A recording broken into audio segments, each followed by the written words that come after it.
Hi there again, everybody. Welcome back to All Things Auction, the podcast. It's been a couple of weeks since me and Chris have been sat down in the studio to have a bit of a natter with you all, because the podcast that we put out last week, which was one of my favourites, with the least amount of views so far.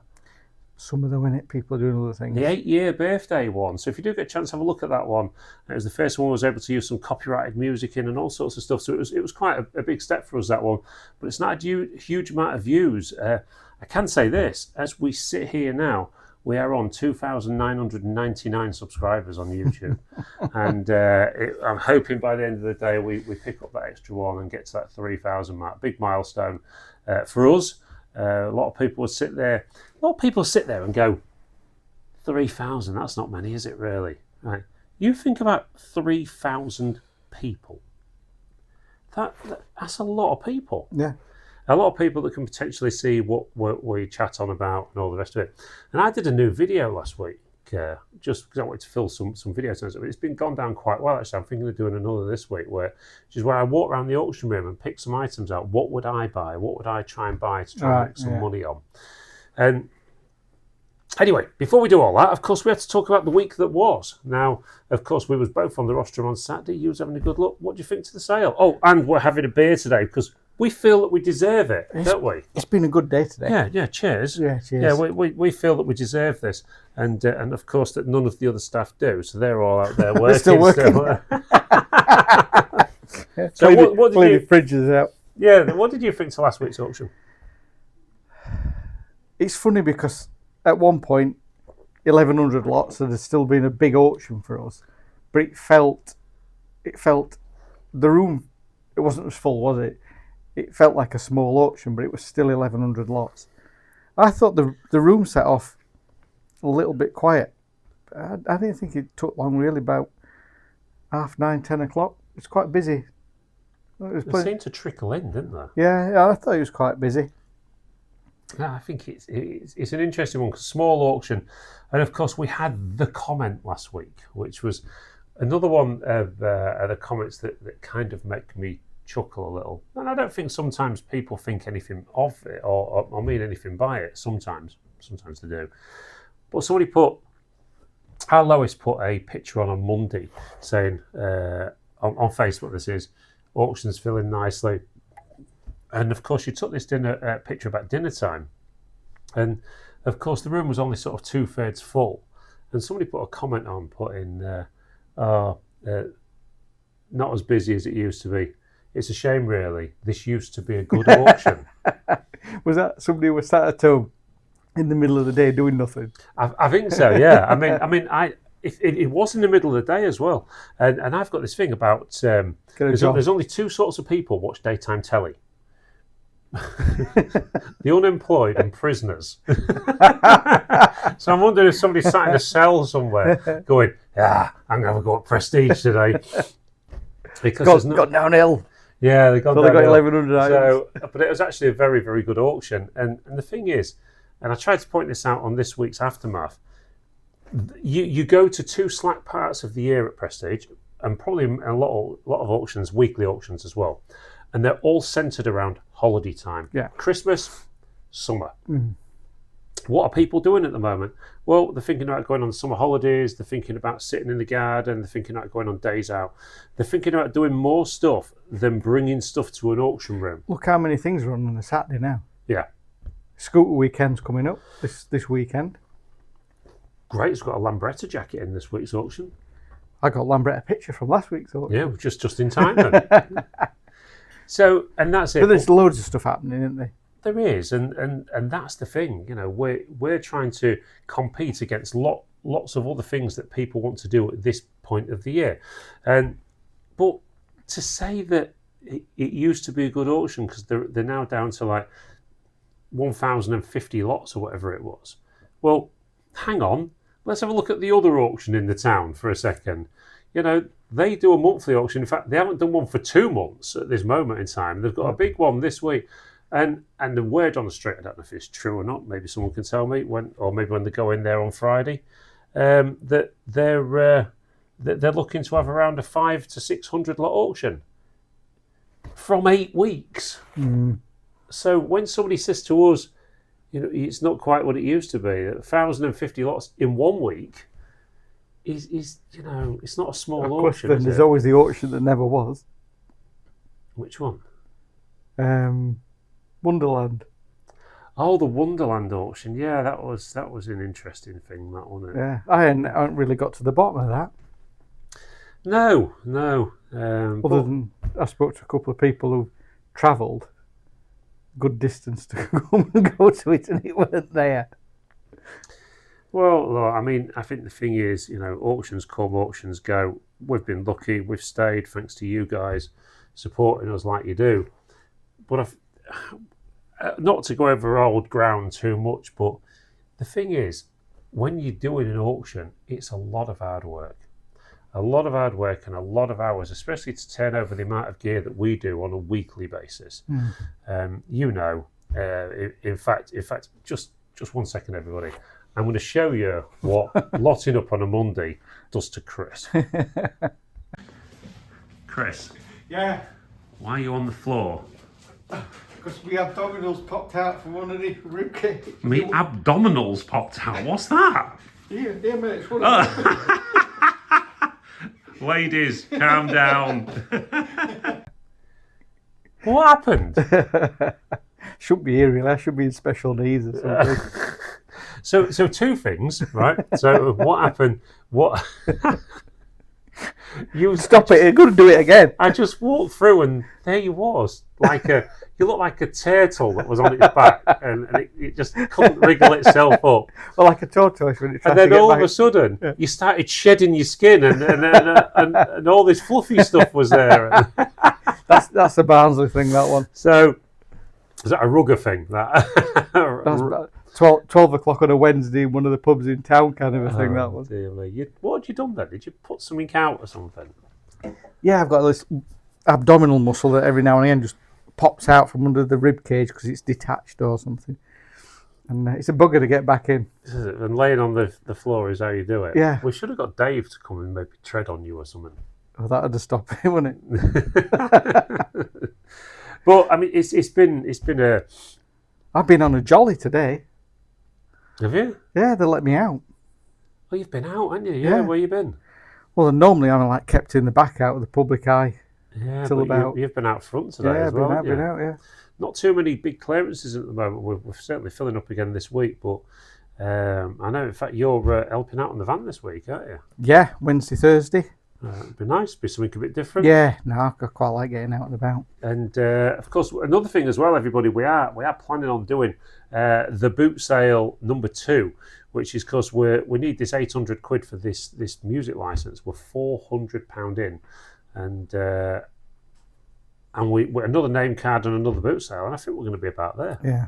So we're going to do the return, the second boot sale to see if we can get over the line and we're calling it the not sold boot sale because all we're selling is items that were destined for landfill.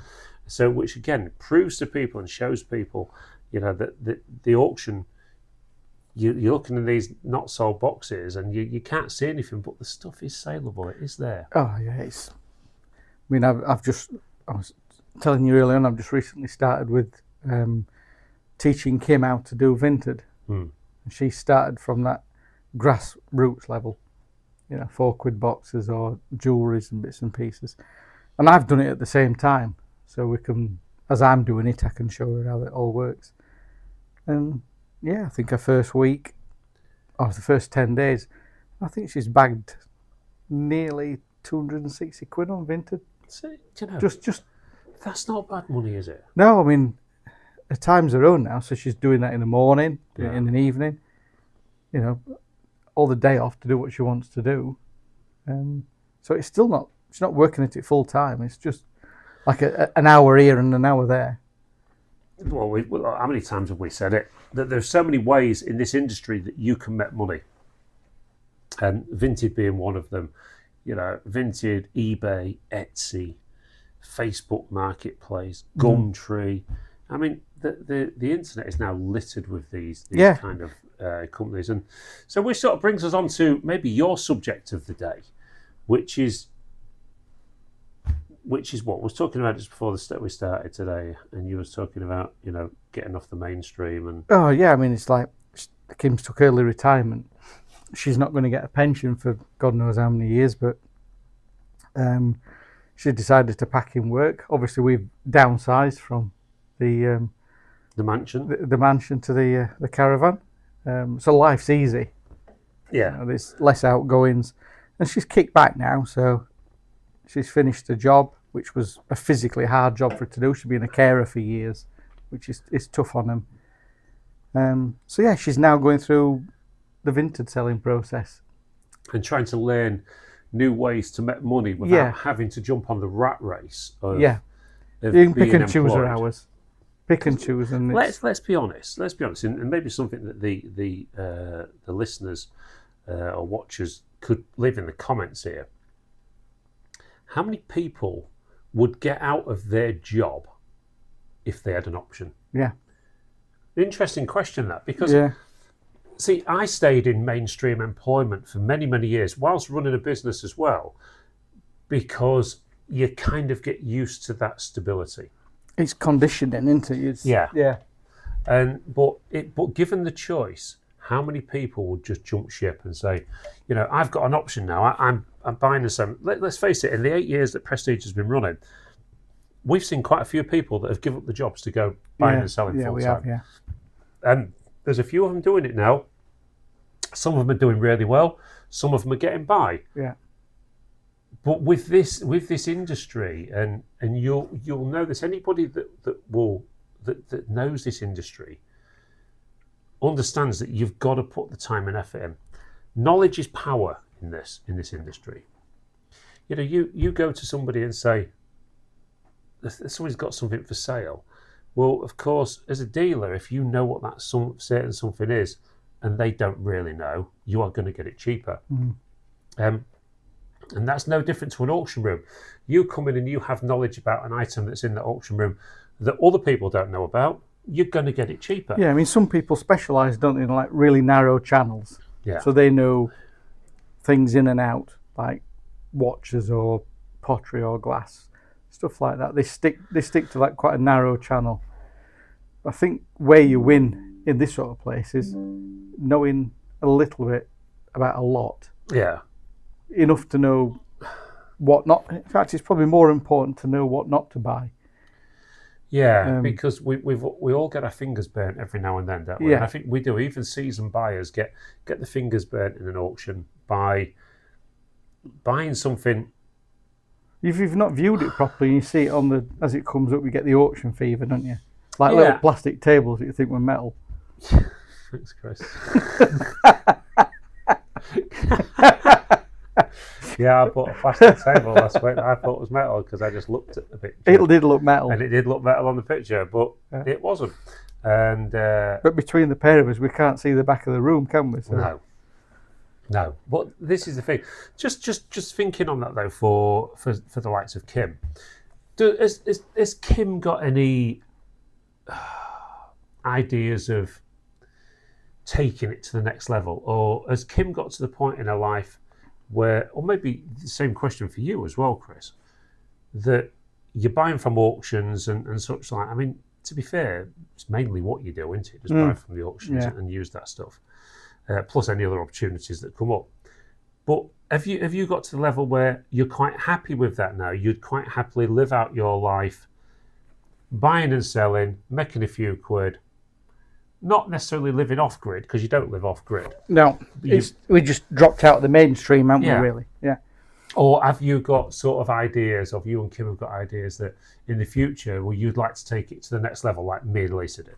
See, this is probably where we differ a bit, in that we are very much sort of like happy bumbling along.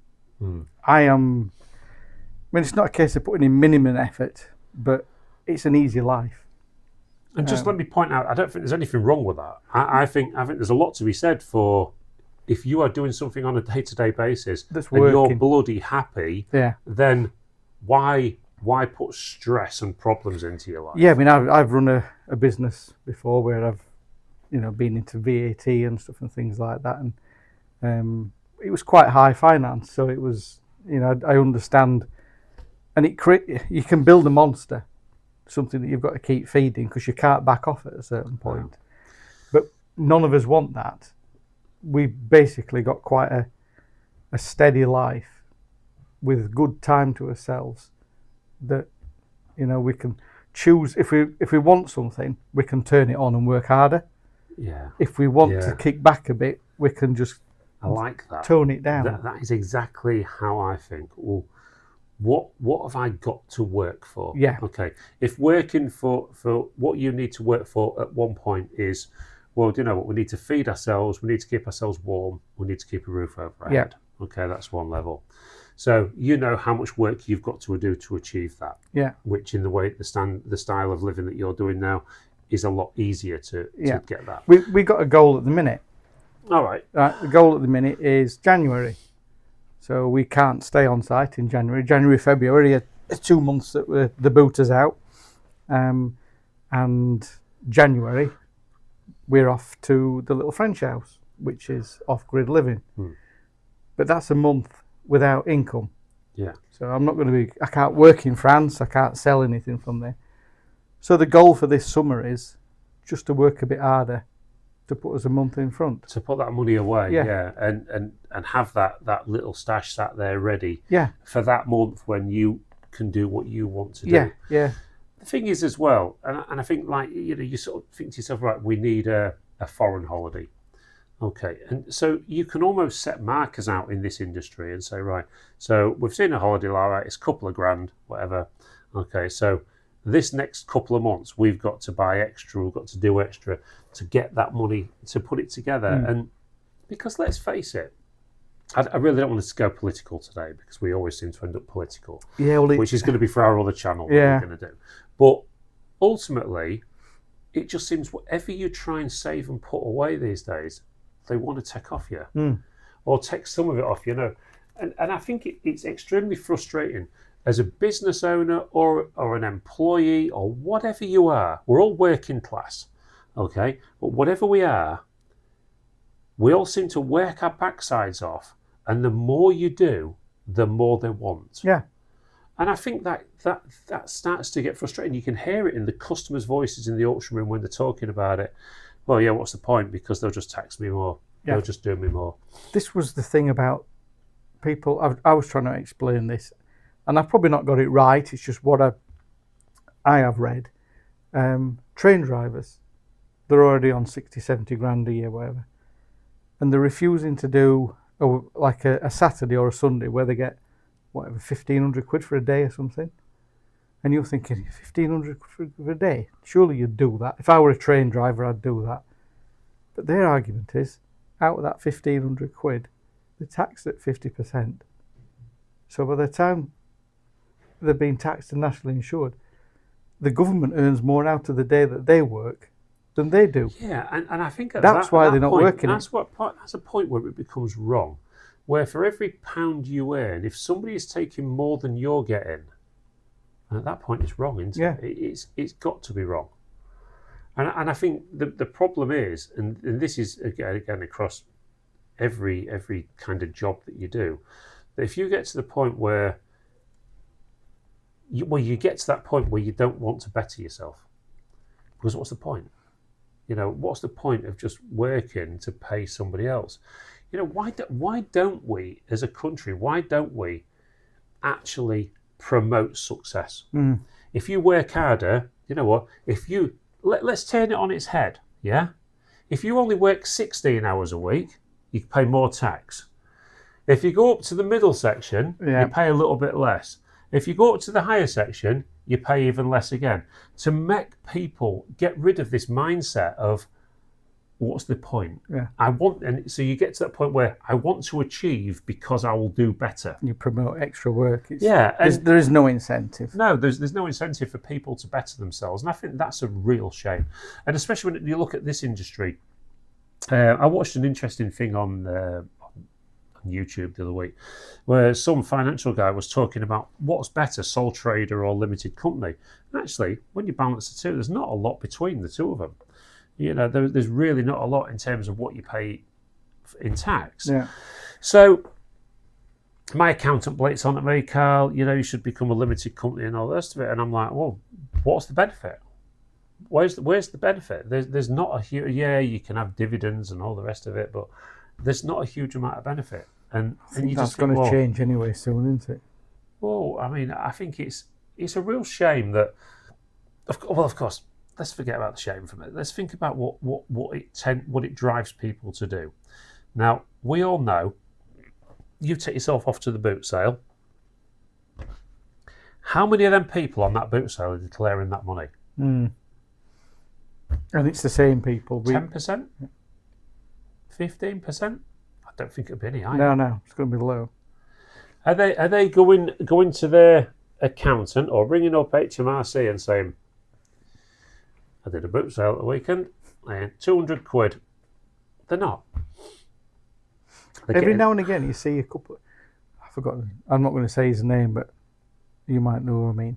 Every now and again I see a couple of people with little books and they write down everything that they buy. It's only a couple.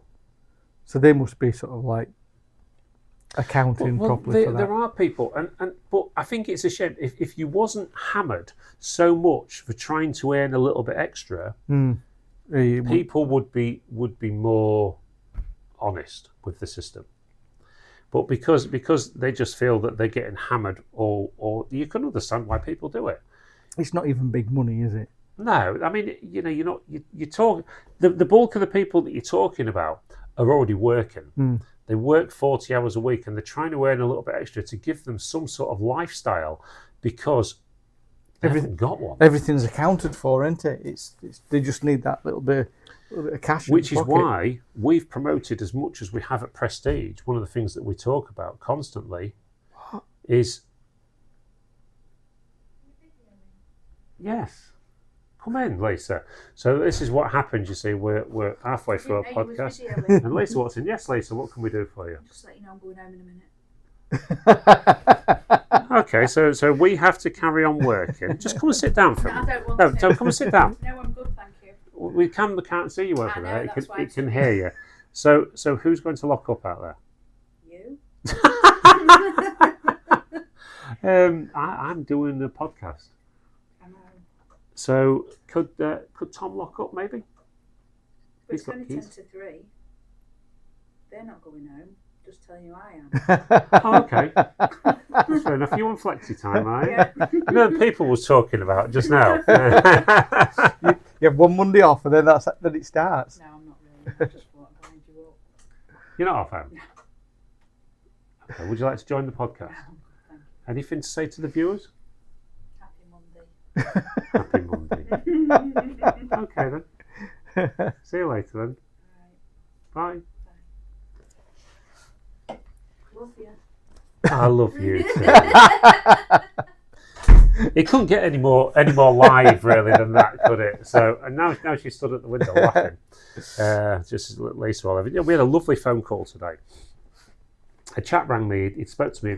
Been watching us on YouTube for a while. Older fella, and real nice guy. And saying to us that he loves watching our videos and that.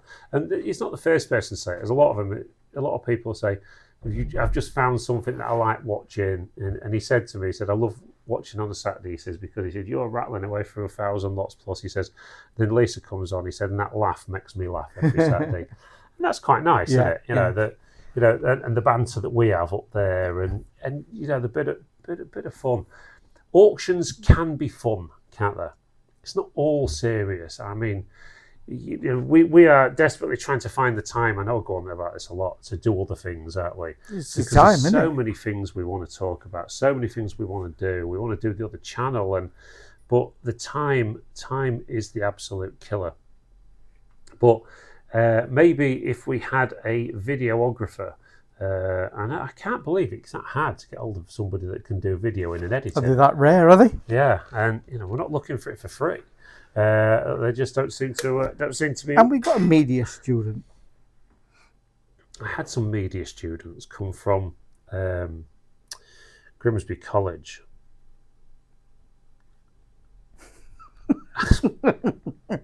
That's another podcast. It was.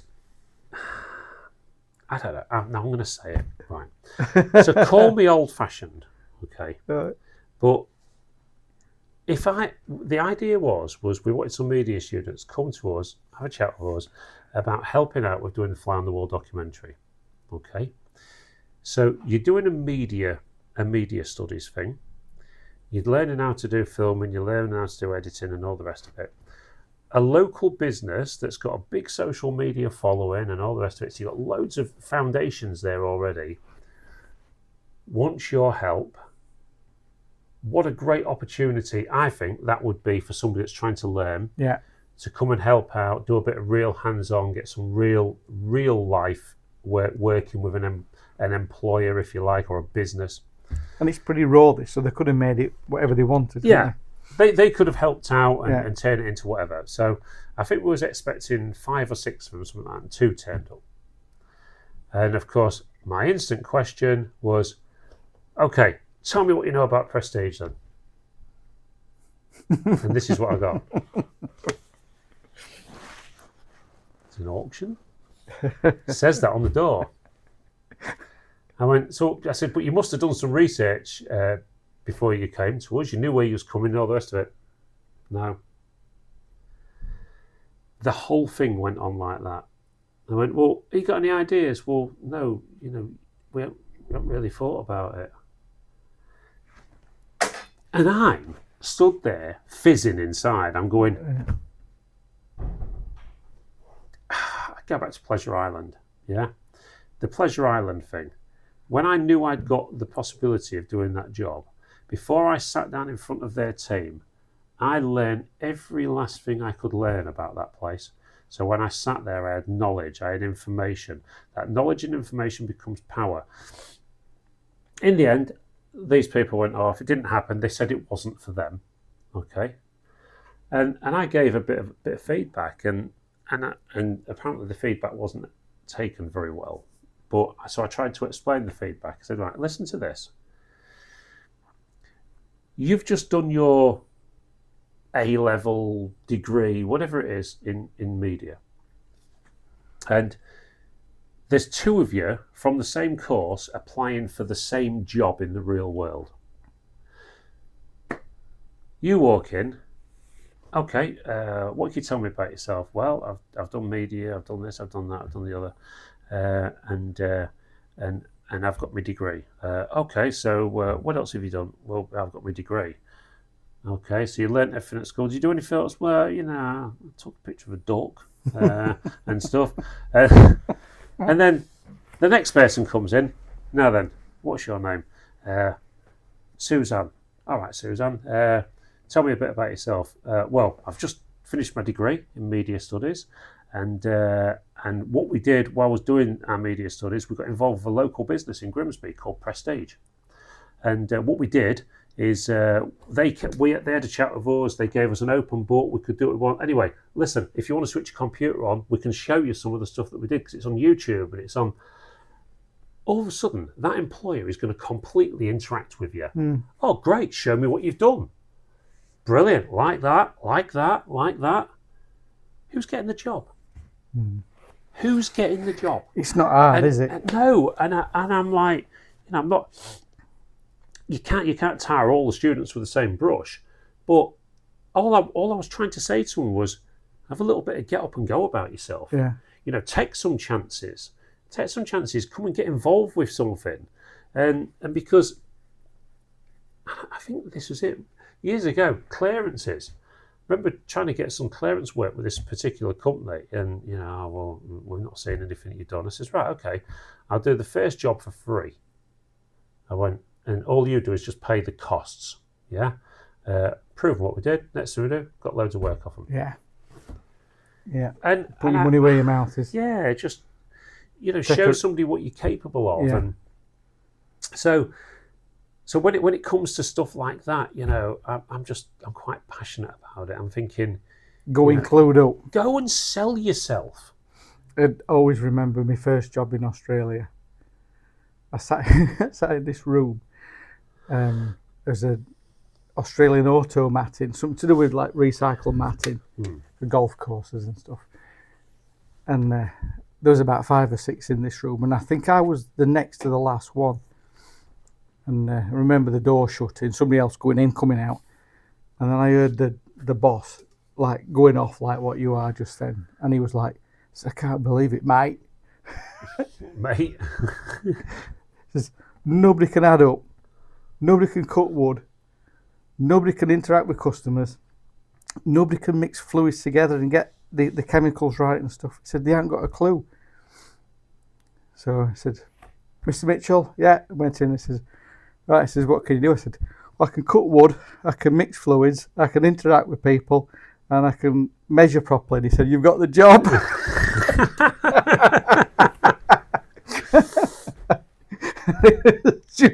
It was crazy. And then the guy after me got the job as well because there was nobody else. Was it? You got lucky in the end. But do you know what? That is a perfect example of, and when we talk about needing a videographer and all this, where are these kids that are whizzes on computers and editing and all the rest of it?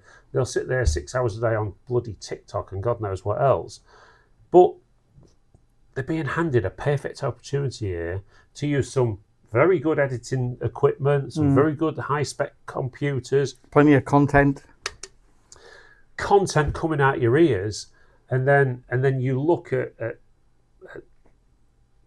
what can you bring to us, but also what can you learn from us? What can you learn from a business? And I talk about one of my favourite things that I watch on YouTube at the minute is a jewellery place in New York. I've mentioned it once before, called Trax NYC. And basically a 24-year-old kid, a lot of the videos say save the company. I don't know how true that is. But he came in with all these fantastic social media ideas and filming ideas and that. And it worked. It just worked. Because, and this guy, that owns Trax, Max, I think he's called, sat back and listened to this kid. And the kid listened to him. And between them, they came up with some superb ideas. Yeah. And now their business is booming, absolutely booming. So you need somebody full of ideas, don't you? You need a youngster.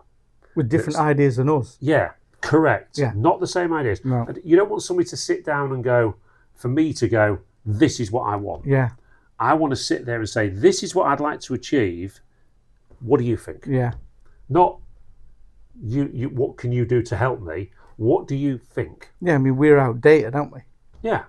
We're older. Whatever way you look at it, we're totally outdated. I mean, you couldn't edit on a bloody Amstrad, could you? Stuff like that, could you? Or a Sega Mega Drive. There was no editing facilities. But the kids these days, even our Daniel, he lives in Qatar, as you know. He would be good on stuff like this because it's his forte. Yeah.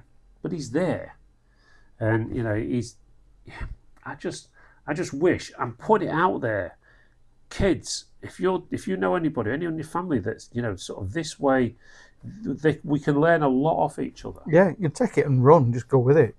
And nothing's to say. I mean, we are. Some point this month, I've got a meeting for apprenticeships and that, so we may be looking at the apprentice route. But get this thing out your head. If you're one of them youngsters out there that goes, well, yeah, but I don't want to spend the rest of my life at Prestige Auctions. No, but use us to get the relative knowledge that you need to take to your next job. No one says you have to stay here forever. That's not how it works these days. We've all had loads of jobs and stuff. They're all stepping stones, aren't they? Yeah. And different people you might coming love in it, and that. you might hate it. I mean, we've got several people. I mean, I think we're quite good at Prestige to holding on to staff, to be fair. Yeah. Because it's such a nice working environment. It's a good team effort. But we always need people that are going to come in and just bring something a bit different. We've got that now, is that we've got that. We're not all nearly dead now, are we? We've got like a youth team that's there. Yeah. There's 4 of them now in the under 20. Well, there's Liv, there's George, Magic, and Violet. Yeah. Yeah. Yeah. That's we had a lad walk in this weekend, quite impressed me. Young kid, mum's a customer, walks in, just straight up to me and Lacey with his CV in his hand. Will you consider me for any work? I'm looking for a summer job. Unfortunately, we haven't got anything at the minute, but if something happened tomorrow, I'd ring that kid straight away. Yeah. Because he had the balls to walk in on his own. Which is unusual now. Yeah, it's and I think what we're trying to do with auctions as well, we're trying to make auctions more accessible for people, for younger people, for older people, for everybody. So people can go, you know what, Prestige Auctions, decent place to go. Because we need to get rid of this auctions are for old people, because that's what it is. It absolutely is. I don't think we're doing too bad on that front. We've got quite a few younger people that come and buy. Yeah, and it's good. And why don't the youngsters get into the idea of buying and selling? Because you don't see much of that. They don't. Yeah, they don't start early, do they? No. Whereas I always think to myself, if I'd have got into this industry properly, I mean, I've always been a wheeler and a dealer and a buyer and a seller, but if I'd have got into this industry properly many years ago, and built it from further back. Yeah, it would have been a lot different. It's like George. I mean, it's a good opportunity to build from that age now. Because if you're really at an early age, you learn quicker. Yeah, and you can learn a hell of a lot more. But we're always getting older. But people don't retire from this industry anyway, so they die on the job. They're going to change the retirement ages. I've just read. All right. So they'll be 80 soon. Have to carry on anyway. Good God. Anyway, one of the things I want to talk about this week is this stuff. Cookie cutters. Silver. Presently trading at today's price. Sterling silver this is, so it's 92.5% silver in 100 parts metal. Trading today at 77p a gram. Doesn't sound a lot, does it? 77p a gram. 15 years ago, that was 20p a gram. That is more than tripled in that many years. Thing is, there's been a lot of announcements just lately that this stuff's going to go a lot higher. It'll never be like gold or out like that, but they're going to be using it in a lot more batteries and things like that for cars, and that's going to send the demand soaring. And if it does, this stuff, everybody, is something to buy. And although I keep going on about it, nobody listens, because clearly we had loads of silver in at the weekend that didn't sell at the reserves. Which, to be fair, I should have just bought myself. Because, yes, you've got the silver price plus the commission, and that scares everybody. I don't want to pay more than the scrap price. Hang on. 15 to 20p, 77p in all them years. Not that many years. Stockpile it. So why not buy this stuff while it's cheap, put it away, and then you show me let's say you'd have bought 5 grams of this 15 years or so ago. 5 grams for £1, yeah? That 5 grams is now worth, what, £3.50, £4, something like that? You show me a bank that would have given you that much interest. They're not there. Your pound would be about £1.05 now, something like that. So that's the first one I wanted to talk about. And the second one is these things. Now, these are for this week's auction. And these are they're getting harder to get hold of. And these are gold sovereigns. Okay, so these ones here, it's going to be a little bit hard for you to see on the camera. But that one there is a full sovereign, which is 7.98 grams of 22 karat gold. You always think they'd be bigger, don't you? Yeah. So they're roughly 8 grams, just slightly under. And these ones here are half sovereigns. Now these half sovereigns, a half sovereign is basically just half of a of a full sovereign. It's tiny, isn't it? So- it's taken for a penny and you Yeah, it's just under 4 grams. Now, the interesting thing with these is they're still kind of classed as currency to this day. And why are people trying to buy these so much? Well, the reason people want to buy these things so much is because if you buy a load of these and make a load of money on them, there's no capital gains tax. So people like to buy these as investments. And that's why when they come up at auction, they sell so well. Because they're still currency. Yeah, they sell so well. And also, when you buy these, there's no VAT on them. So if you was to buy a normal coin, a normal sort of collector's coin, something like there's VAT. But if it's a gold sovereign, no VAT, no VAT. So interesting things to sort out with this. Now, these belong to one of our customers, and he's asked us to sell them for him. But if you're looking for another good investment, buy these. What do they average now? Well, you're looking at, well, let's put it this way. I've been looking online at jewellers and that in the last week just to see what was available out there, and I couldn't find a gold sovereign under £650. Wow. They're not worth that in scrap. Scrap, they're about 565, 570, something like that. But no one's going to, these people are going to make a profit. So I couldn't find one under 650. I see them as high as 800. And but so when these come up in auction, again, even if you have to pay, let's say you had to pay £300 for a half plus the commission, put away, it's still a good investment. And this isn't financial advice, by the way. They still turn up randomly. People do that. I mean, you've got to remember this. For every sovereign that goes away somewhere, when somebody passes away, it becomes available again. You know, and I know a dealer some years ago. I've not seen him for many, many years actually, but he used to boast because he invested all of his money into gold sovereigns. He used to buy them from auctions and all the rest of it. And I'm going back. I must be going back 15 years. Must be. And he boasted that he had 1,000 then. I mean, he was probably about 65, something like that. But he said he had 1,000 sovereigns then. Now, back then, a sovereign was probably about 300 quid. 1,000 sovereigns that have doubled in price. Wow. If he still got them, if he's still alive, I don't know. Did he hide them under a floorboard somewhere and nobody ever found them?